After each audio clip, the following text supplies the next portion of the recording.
we will discuss regarding the epiglottis and the passage of air.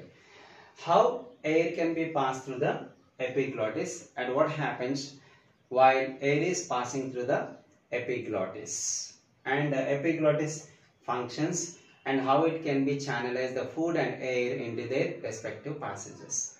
And here it is a problem of when the air enter the nostrils to nasal cavity and nasal cavity to pharynx. When air enter the pharynx, and here there is a problem because from pharynx two tracks are passing through the pharynx. One is the food and another is the air, right? Food and air also passing through the same region, so it is called a common passage of food and air. Pharynx is the common passage of food and air. So when the food and air is passing through the same region, there is a problem of trafficking.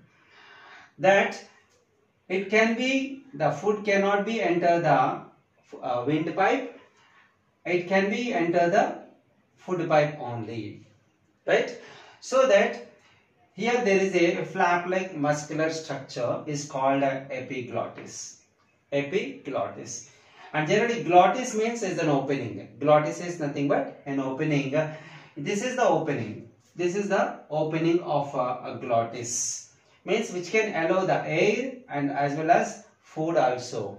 But here there is a muscular flap-like structure over the glottis. Over the glottis. That is called epiglottis. Epi means over the glottis.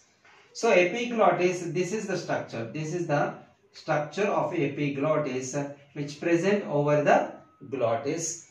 And while we are breathing, here it is the first diagram, we can see that the air present in the atmosphere enter through nasal cavity, nostrils through nasal cavity, and nasal cavity to pharynx, and pharynx to the next part. Here it is entering. There is a region of pharynx, the common passes of food and air. Here we can find the muscular structure called epiglottis. This epiglottis can channelize the air. You can observe that while we are breathing, the epiglottis is almost opened, right? Epiglottis is in the relaxed state so that the glottis is opened. Glottis is open, then air can easily enter the windpipe.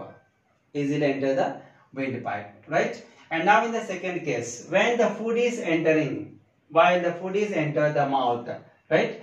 When food is enter the mouth, you can see that this is water. This is the structure of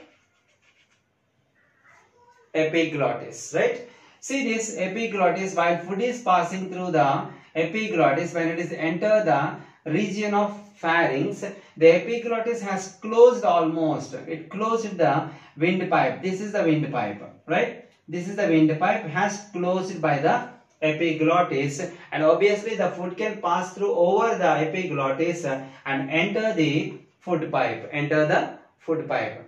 So this is the way actually the food is enter the food pipe and wind is enter the windpipe. So here the epiglottis, the muscular structure, plays a major or crucial role, particularly to channelize the air and food into their respective passages. And the functioning of this epiglottis is controlled by the nervous system. Nervous system can, or nerves are controlling this particular muscular structure while breathing and while we are eating the food, and so that it can perfectly channelizing the air and food into their respective passages. It's one of the most important topic in this chapter of respiration.